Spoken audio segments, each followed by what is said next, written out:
Quantum Leap, Let Light Unite show on UPRN Radio. And this is March 2nd, 2018. Tonight, I've got a really special guest on, and it's Marc Treitler. And we're going to talk about talking with your kids about substance abuse, which is really important nowadays. And before I do that, I want to talk really quickly about radiation. Since I just got back from radiation, from Japan, which was an incredibly lovely trip, but I ended up in bed for, 11, 12 days?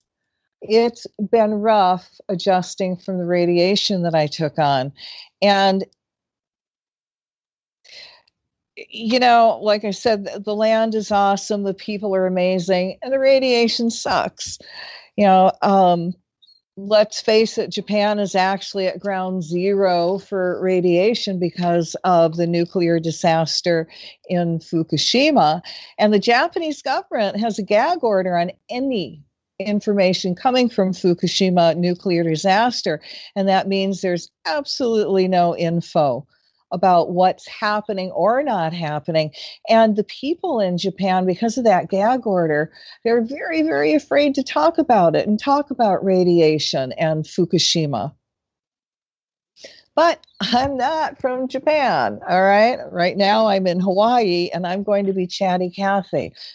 So, and actually, if you live near a nuclear reactor, you too live at ground zero, for all nuclear reactors actually do leak. So now I did everything I could to boost my immune system before I left for Japan.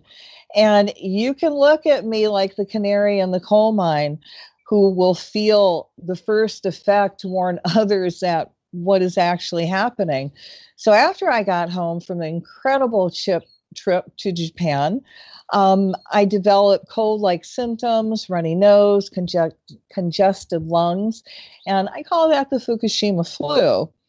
Now, the energy, it just put me down in bed for days. And for the first 24 hours, I couldn't get out of bed.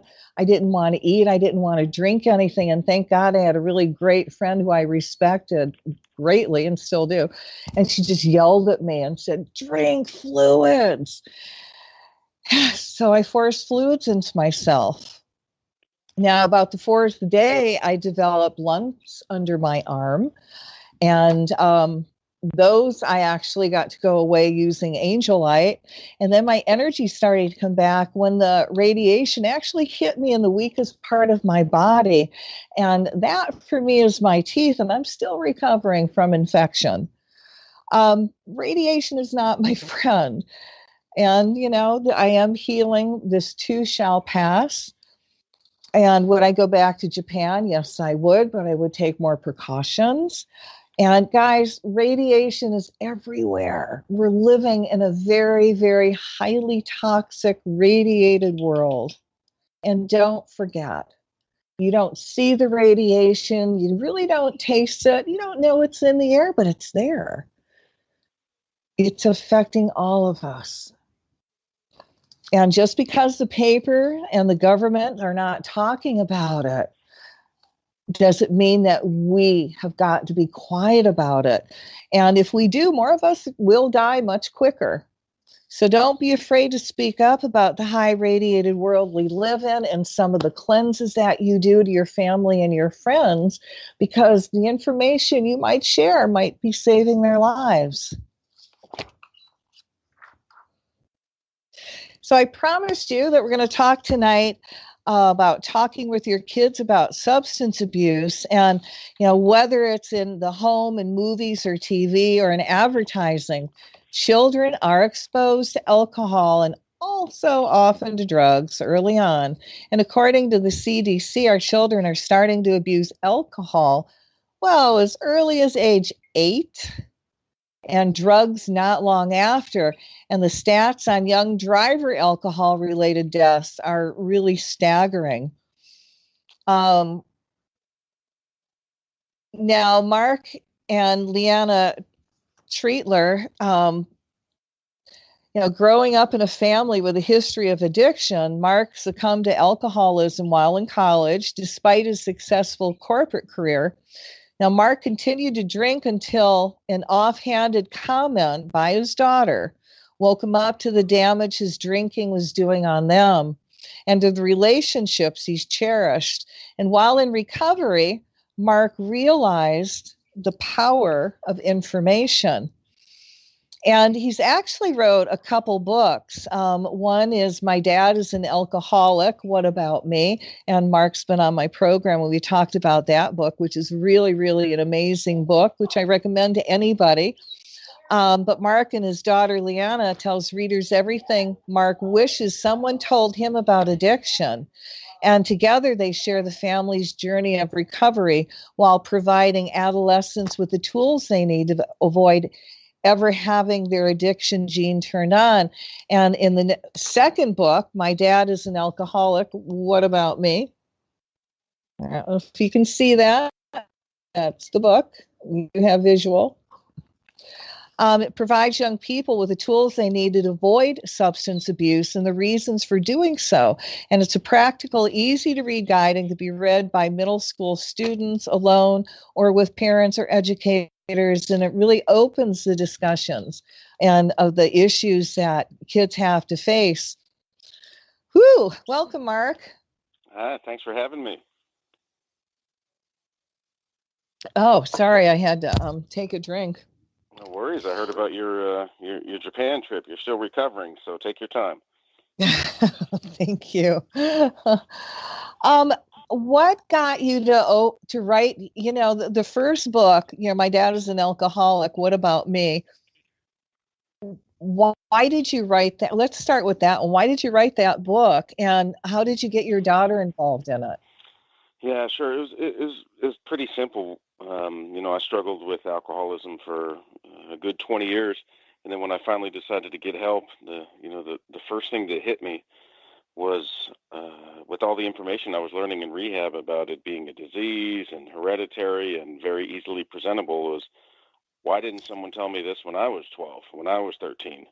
Why didn't someone tell me that, experimenting with drugs in high school can ruin the rest of your life? Or if your dad and grandfather are alcoholics, you're very likely to be an alcoholic, so you might have to live your life a little bit differently. So, when I heard about the facts that I wish I knew when I was, 12 or 13, I decided that I definitely was going to make sure that my two children knew that, before it was too late.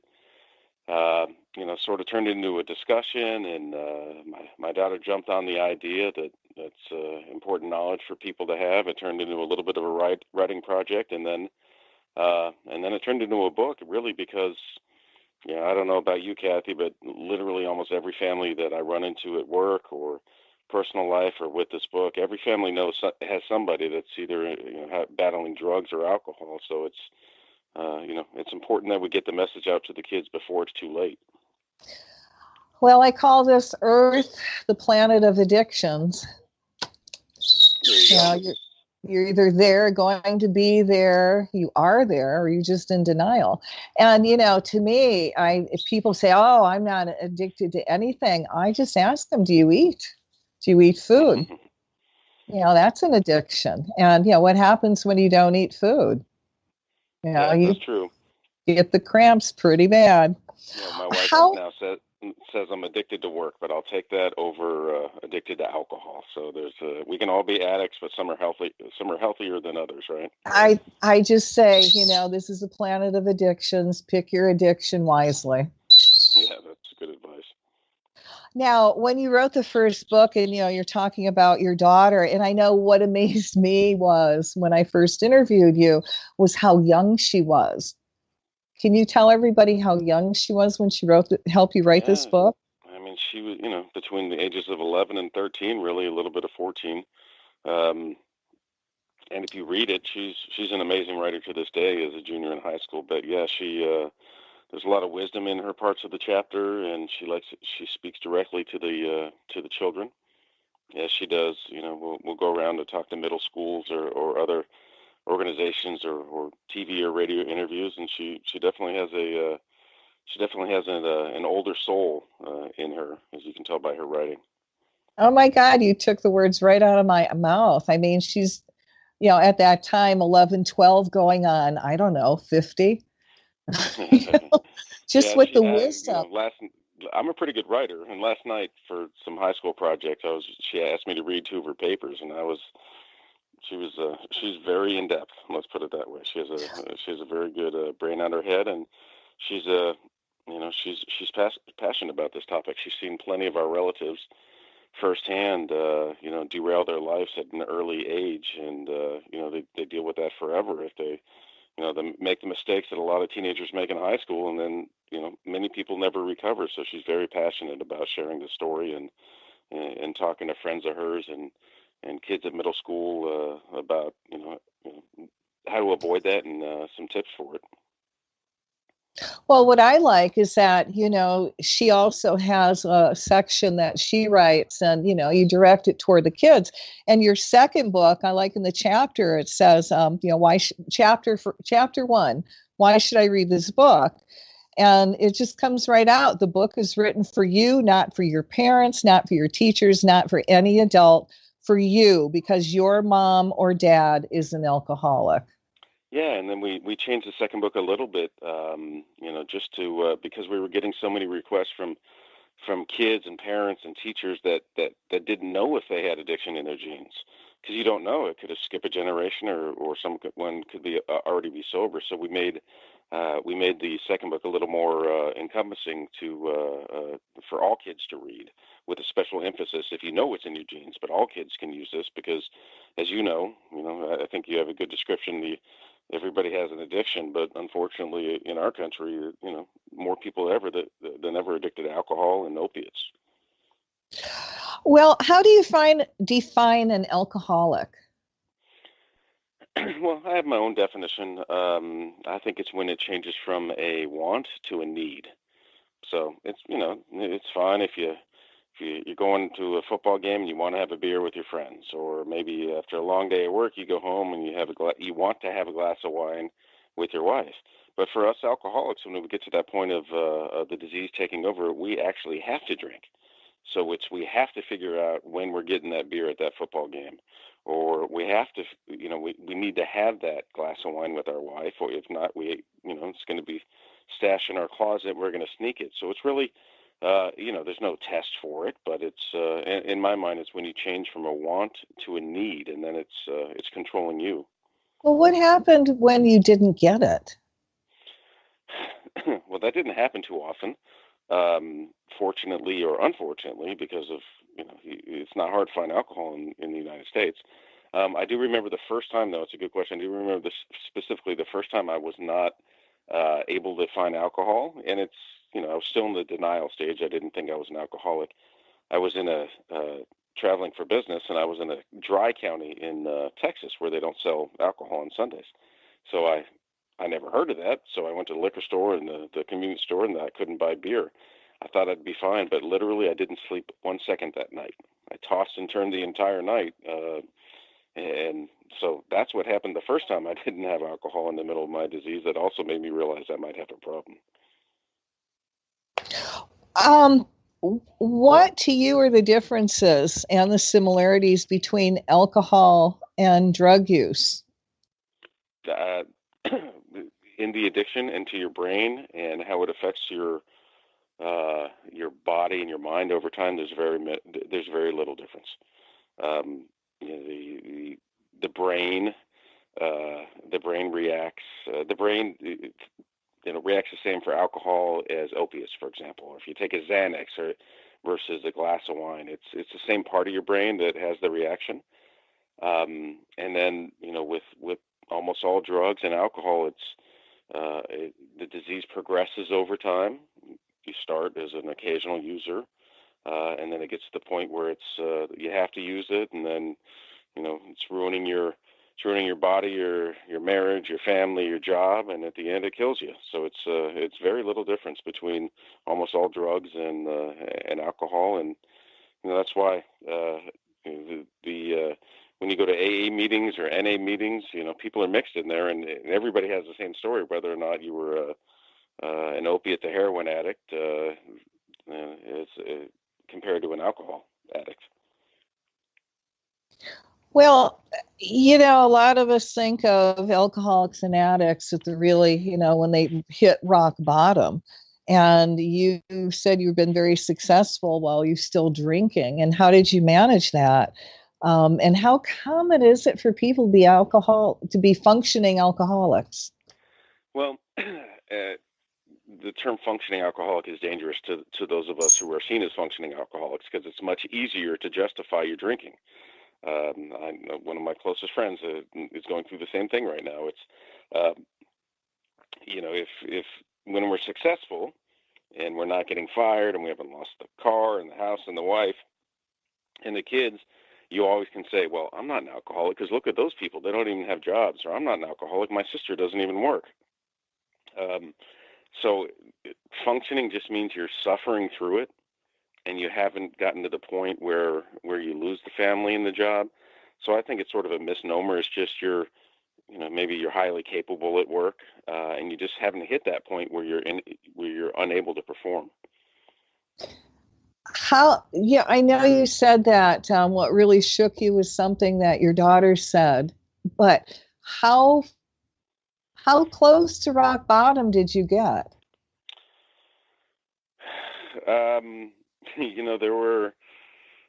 There were instances that definitely should have been a rock bottom. I remember vividly one night. I think it was my son's birthday or the night before his birthday party. I fell drunk in the bathroom and smashed my head on the full weight of my body went on the side of the bathtub, and probably the only reason I survived is because it was sort of a rounded plastic bathtub instead of like the tile that I have now. There's another time I woke up I was in Phoenix and woke up on a stretcher and told the paramedics that I was in a different city. So I think different people hit different bottoms. I was definitely at the point where I knew I wanted to stop drinking and I couldn't. So the despair that came with that was definitely a bottom for me. I think the bottom is what makes you ask for help. It's different for different people. Some people never do it. Actually, unfortunately, most people never do it. Most addicts and alcoholics don't have a bottom, and their story ends up with their liver failing, or they end up in prison or dead. But that my bottom, if you want to call it a bottom, was when my daughter said something, and fortunately it made such an impact in me. I finally asked for help. Well, you've talked a lot about genetic predisposition to substance abuse. How do you know if you got the gene? First of all, you should assume, and that's what we really say in the second book to kids. You should assume you do because you don't know. Some of us definitely know, and I'll talk about it in a second. But if you're reading the book, just assume you have it in there. Assume your great grandfather had it, or your grandfather, or an aunt. And let's be honest. If you look at most families' history, somebody was an alcoholic, right, or had a problem with drugs. So it's not that unreasonable to say everybody should assume they have it. Other than that, your family history. I know everybody on my mom's side was a drug addict, and my dad's side were heavy drinkers. So it's seeing it firsthand or hearing family stories. But then again, I think it's fair to assume that you might have the gene, and you need to take the precautions. I'm kind of blown away because you also mentioned that kids around 8 years old are starting to take to alcohol and drugs. So what's the best age to begin the conversation? We found that it's definitely before junior high, so middle school, 5th, 6th, 7th grade. This book was sort of written where it could be read easily by 4th or 5th graders. Certainly there might be, the ages are getting younger for experimentation, but true risky behavior we really see in the beginning of high school and in middle school. So the sooner the better. And our book and other resources offer, concrete information and tips and tools and analogies and excuses, to fight off peer pressure. So the sooner the better, because the reality with this disease and with drugs is, once it's too late, it's too late. If you have addiction in your genes or you don't, once the addiction switch is turned on in your body, it's never turned off. So you have to get to the individual before the switch is turned on, or then you're moving into treatment mode for the rest of their life. We're trying to work on prevention as early as possible. And it sounds like it needs to be started in elementary school. Yeah, we've had this book, read by fifth grade classes, and that has not been too young. I think that would be a good starting point, fifth or sixth grade. And to be honest, this book has been read by adults. It just has a lot of information about addiction and how to get better and what to do. And most people, I'm an expert on it, fortunately and unfortunately, but most people don't know anything about addiction, even addicts. Well, how do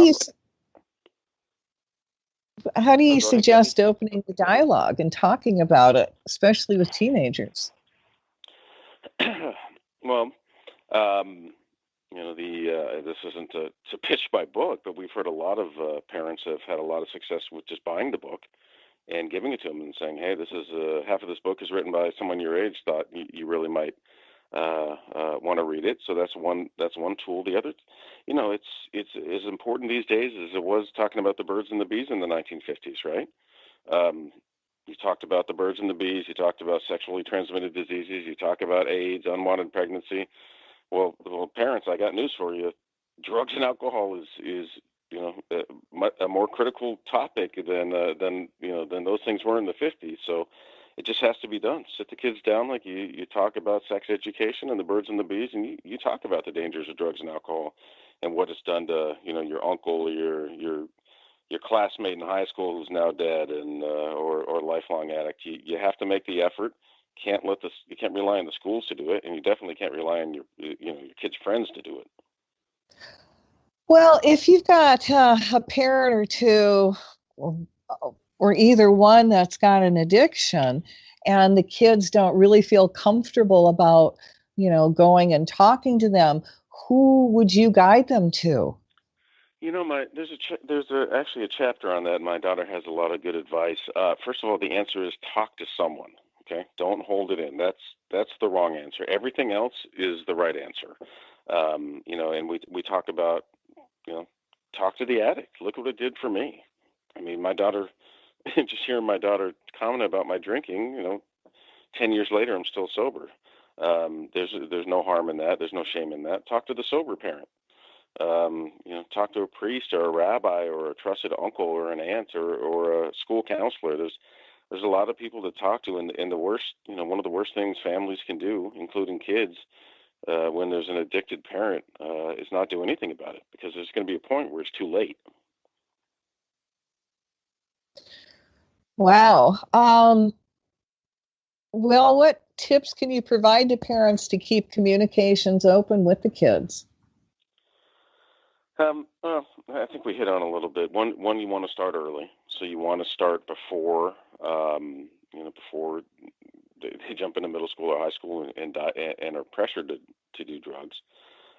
We also suggest that you have a trusted non-parent relative or close friend identified that the child can go to for peer pressure. So if they're getting peer pressure for drugs or underage sex or anything, have a close family friend or have an older cousin or an aunt and uncle that you tell the kids, if you have peer pressure, go to Aunt Jackie. We also talk about modeling. This isn't necessarily communications, but you want to think about modeling proper behavior. If your kids see you and your adult friends and family members, drinking it up at every family get together, at every picnic, every barbecue, every birthday, if everybody's boozing, what message are you sending to your kids? So that's something that I know in my childhood was part of the reason we went down that path. But just think about what you're modeling in your social functions when your kids are around.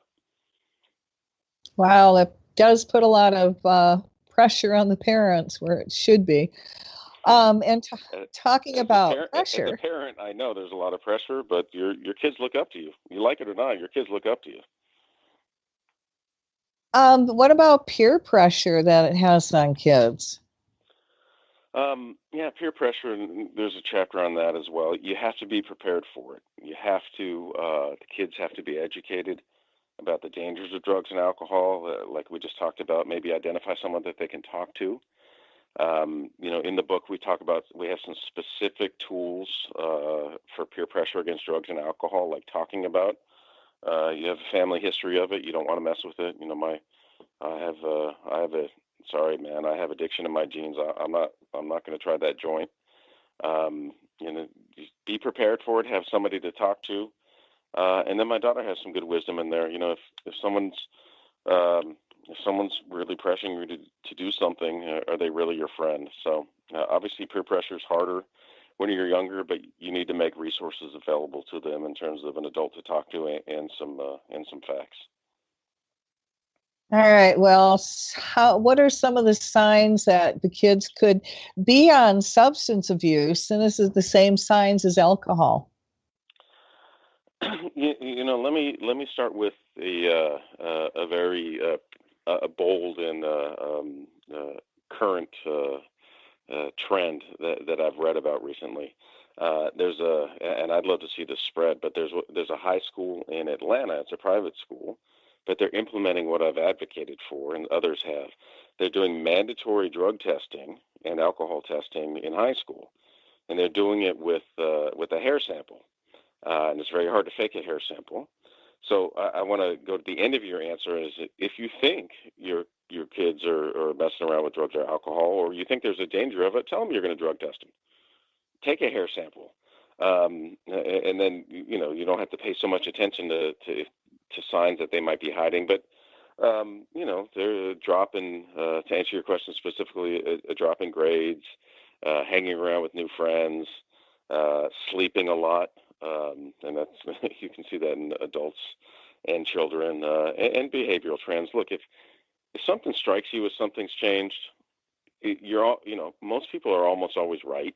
If whether it's adult or child, if you think, well, they're acting really weird, could they be on pills? Could they be drunk at work? Could they be drunk at home?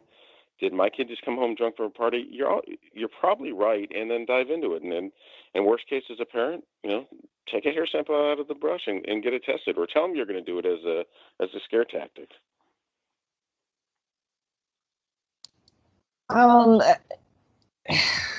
Just like being on fire, you talk about something called stop, drop, and roll. And is there a phrase that applies to alcohol and drugs? It's there's a lot of key phrases, but I think what we're trying to say is you have to give the kids the knowledge and the information to have a fighting chance. So we want to focus on prevention instead of treatment. Treatment's really hard. Treatment is a lifelong process. It's really expensive, and it doesn't work a lot. Prevention, done well, it has 100% success rate. So, lately we've been focusing on talking about prevent instead of treat. So in essence, you're also saying parents need to teach their kids to be more independent so they can make better decisions? Yeah, I mean, independent and informed, I guess you would say, informed with the dangers and the downside of what they're doing. Give them horror stories. Cathy, I don't know if you read the thing in the newspaper last week, but I made my kids read it, where the 20-year-old girl with her bright future ahead of her used meth, and it was laced with something horrible. And in church, she dug out her own eyeballs. Yeah, it's horrible. Yeah, but I made my kids missed read that it. one. Oh my God! It was on national news. But you got to tell your kids that story. Hey, look, that girl, that might have been her first time trying meth, and look what it did to her, and now she's blind. So you gotta inform your kids of the danger, give them a fighting chance, and then having them be independent enough to fight off peer pressure, that's a hard task, but you have to arm them to try to be able to do that. Well, what are some of your signs that your child is actually emotionally healthy? That's that could be a 10-hour interview with a whole bunch of child psychologists, but it's in my experience, what we've seen from healthy children is they have coping skills. Younger and older people that are into drugs and alcohol, or that are going to be led into drugs and alcohol, don't have good coping skills.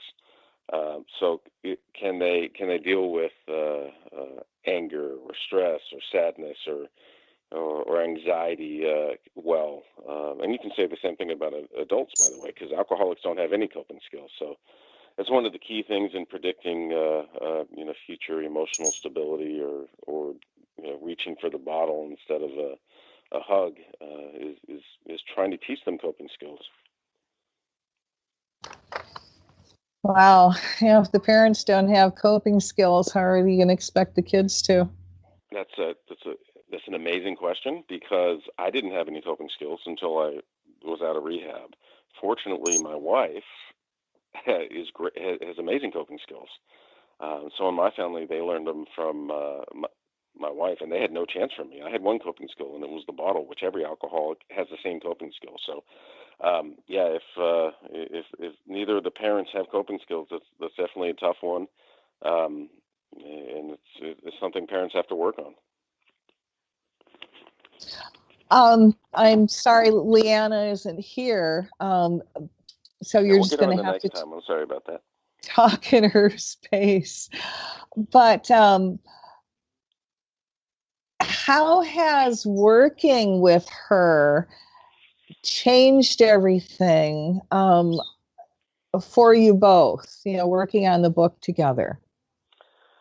I think it's broken down any resentments or any issues that she has had about my actions. Most of the time, let's be honest, if a parent has an addiction problem or emotional problem or a gambling problem or infidelity problem, the kids, they never talk about it, right? Maybe 40 years later. But this is really giving us the ability to get rid of all that baggage. We talk about it openly now, and she's able to. I can't tell you how frequently she's able to share some of that wisdom with her friends. One of her closest friends, she came crying to school a couple weeks ago that her mom just went into rehab, and fortunately my daughter was able to add a lot of strength there. So it's for our relationship as former or recovering alcoholic and as a father, it's working on this topic together has been wonderful. You've got 2 children, right? Yes, ma'am. A son? 14-year-old son who's sleeping with the flu right now, but he's a good kid as well. Well, how do both of your children feel about actually you guys going out and really bearing your soul to the world? Fortunately, they've been very brave about it. And I don't know if that's because they've seen me do it, because obviously writing a book about my dad's an alcoholic, it's out there, right? Or maybe maybe I'm just blessed. But if you go to our website, potatoallergy.com, you can watch my daughter on TV being interviewed, and my son's joined us he's done some of the art. He's joined us at book signings, and my daughter's talked at schools and talked on radio, and I'm lucky that they have no shame. They're out there talking about it. And it's really helpful for other kids to see a child out there rather than just some adult lecturing them. Well, it's quite a career they've been given, or they've actually, accepted and made theirs. What a mission. Yeah, and it's fortunately it's worked really well with my daughter has a passion of helping kids even before this project. So it's she's a year and a half from going to college, but certainly helping children, whether it's poor children in the Philippines or she went to a military base a couple weeks ago to do baby showers for wives that the fathers were overseas. She definitely has a passion for kids, and certainly this project fits right in that. Well, I have to say, you've done really well, Dad. I will say thank you, and knock on wood, we're where we are today, and a 16-year-old and a 14-year-old in my family history, both sober and talking about drugs and alcohol and staying away from it. It's been more than I could have hoped for if you asked me, 15 years ago. All right, you've wrote 2 books. So what do you expect and what do you hope kids and their parents actually take away from both books? We've received a lot of positive feedback, some handwritten letters, some phone calls, some emails. And, just from, it seems that the book has opened up the taboo subject in families that need to really talk about it.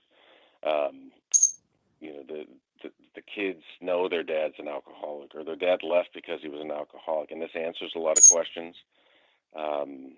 We got this great 10-page handwritten letter from a mother and a daughter that she was just terrified to talk about it. She couldn't understand why her dad was an alcoholic, and she was blaming herself, and it opened up the communication, and also she feels really, that child feels really emboldened about not following in the father's footsteps. So the more kids we can get it out there to give them a fighting chance against addiction, the better. This with the second book, we've actually had some corporations buy a lot of it, sponsor it, and donate it to schools or kids camps. So just trying to give kids a fighting chance with, if it's something that they remember in, 4 years from now, where someone's pushing a pill to them and it helps them remember why they shouldn't do it. That's enough for me. Well, what is your Red Rosebud Foundation? We started a 501c a charity here. We're not doing this for money. Fortunately, I have a successful career, and we're able to do some of this. So we just started a foundation where we're all the money from the book or donations, it all, it's a charity, and it all goes back to the kids and to purchase books. And we wanted to set it up that way, just 100% giving back with the efforts, and not really, this isn't really a project about sales and income. It's how many more families we can help. And the Red Rosebud was named after my wife came up with that. Her mom's, who was very important to the whole family. That was her favorite flower. Oh. You're an amazing man, and so is your Hawaii, family. by the way. So her mom was from Hawaii, and that's she loved red roses.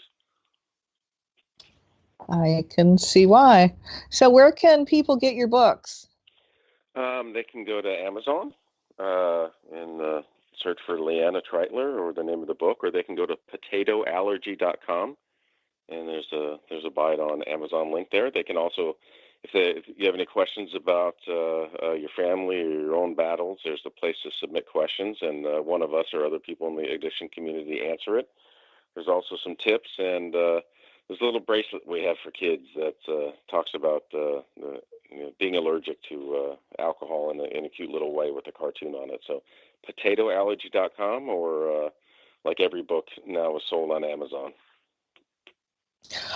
I have to ask you, how important is a 12-step program in addiction and dealing with addiction? Can you explain what it is? Yeah, it's what it is. It's what it sounds like. There's 12 steps and it was developed by Alcoholics Anonymous back in the 1930s, and it's really a self-examination of what your past, your history, how you deal with things, how you deal with people. It encourages you to apologize and also try to think outside of yourself. And what I tell people that I'm not paid by Alcoholics Anonymous. No one really is. But what I can tell people, and what I often tell people, is it works. it's it's the only thing, and you can ask doctors, you can ask alcoholics, you can ask authors like me. It seems to be the only thing that's worked in the last 90 years. So I'm going to go ahead, and that's what I did. I'm going to go ahead and go with what's worked for millions of people versus what hasn't. So they came up with something special in the 1930s, and before then there was no known effective treatment, and since then there has been.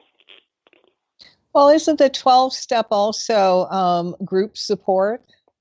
Oh yeah, it's group support and then giving back. By the way, so helping others that are struggling with addiction. It really puts your own problems and sobriety in perspective. And yeah, there's something magical in it. I'm a pretty smart guy, but I can't explain what it is. I just know it works. There's something magical about sitting in a room of 40 people, from all different walks of life. So some are from prison, some are from the boardroom, but we're all sitting there talking about the same thing, talking about how the disease affected us the same way. And you really transform from sort of being alone in your own head to, wow, this is bigger than in my head. Everybody in this room is telling the same stories, and it gives you, it definitely, the group dynamic helps you get better without question. Well, it sounds like you go from student to teacher to student to teacher. Yeah, that's. I think there's some genius in that. When they worked on that, when you get to the end, the strongest thing you can do to maintain your recovery is to help others. And there's something, even like me talking about it on this phone call. There's something really, magical about helping others with the disease that you had, in terms of reminding yourself not to go back there. I think it's an amazing book. Both of them are, actually. And I do have a store in Hawaii, and I've shown a lot of people the first book that you wrote. My dad is an alcoholic. What about me? And now we're in visual, and I can actually put the book up on so people can see it. What an amazing thing. YouTube visual. And technology. I know, gosh. And then you can get electronic overload. Yeah. So we only have a few minutes left. And sure. What do you have left to say that you want people to take away from this conversation tonight? Yeah, I think if you take away anything, is you have to act, and you have to act early. On Hawaii has a huge, problem with meth and ice and and other drugs, and kids usually start in high school, and then there's not a lot of success stories after that about getting sober and having a happy, joyous, and free life. So you have to act early. You have to act before the kids get into that situation, before they introduce drugs into their system.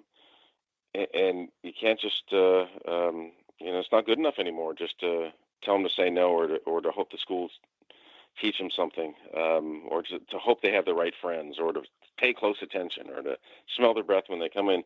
You really have to be as on top of it as our parents were talking about safe sex, and it's something we really want to prevent and not treat. Well, I've not done it, meth, but I've heard from people that have done it that all it takes is one time and you're hooked. One time. I've heard that with many drugs, heroin, certain opiates, and definitely if you have addiction in your system, and sometimes even if you don't. And boy, all drugs are damaging and horrible, and so is being an alcoholic. But meth, that really does a number on people. Not only does it get you hooked, it changes the chemistry in your brain so bad that when you want to get sober, there's so much dopamine that's depleted that it's almost impossible for the brain to be happy for up to for years into sobriety. So meth is really a horrible drug in terms of what it does to your brain and to your body. Well, don't you think that because doctors are putting children on Ritalin and pharmaceuticals so early, that they're maybe more susceptible to this kind of stuff as they grow up? without question. It's without question. I can't tell you how many stories, whether it's on TV or in person or that show intervention or documentaries, when there's somebody that's addicted to meth, especially meth or other drugs. I can't tell you how many times that they talk about their life story, and when they were a child they were put on Ritalin or whatever, Adderall or whatever the other ones are, because they had ADD. I don't. There's a point in our country where we're going to realize that was not a good practice. Yeah, I mean, absolutely. I mean, you're not teaching kids how to be still. So how would you expect them to know at 4 or 5 when their soul and their energy isn't even in their body yet, and all their energy centers aren't open, So from what I understand, in my childhood, I would definitely have been diagnosed by certain doctors with ADD. I was just a hyper kid, and that's translated as an adult. And if someone would have put me on, fortunately my mom wasn't that type of mother that would do something like that. But if someone would have put me on Ritalin, who knows where I would be now? But you're putting a kid on speed, on an upper. And the body gets used to it, so it's very dangerous. You want them to calm down, so you give them an upper. Yeah, I never really understood that. I don't. I'm not the doctor's friend. I will own that. Yeah, I'm not the doctor's friend either, but there's something. I mean, just logically, you want them to calm down, so you give them speed. I'm not really sure how that works, but I think your main point is the over prescribing of obviously opiates, but to kids, Ritalin and other drugs that are very similar to meth. When they get off it, or what's not available anymore, meth is really easy to get, and they often turn to that. Well, it is a definite problem here in Hawaii, and there's a lot of thefts because of it. It's really horrible. It's horrible there. No, it's horrible there, and I'm sure your listeners and that when families are devastated by meth, there's not a lot of happy endings, right? I mean, it's not like you hear about the son and the uncle and the brother, and they're all on meth. You don't normally see. There's exceptions, but you don't normally see all of them speaking at church and starring in the parade. It's usually a bad ending. Yes, indeed. Well, Marc, I have to thank you so much for coming on tonight and sharing all this awesome information. And again, you've got 2 books. One's called My Dad is an Alcoholic. What About Me? And the second one is Alcohol, Drugs, and You, A Young Person's Guide to Avoiding Addiction. Yes, ma'am. And thanks for spreading the message. And next time we'll try to recruit the teenager to join us. Oh, I'd look forward to that. She's really fun to talk to. Yeah, she's busy studying for the SAT, so I'm cutting her a little slack. That's allowed. And again, congrats on your part for everything that you guys have gone through.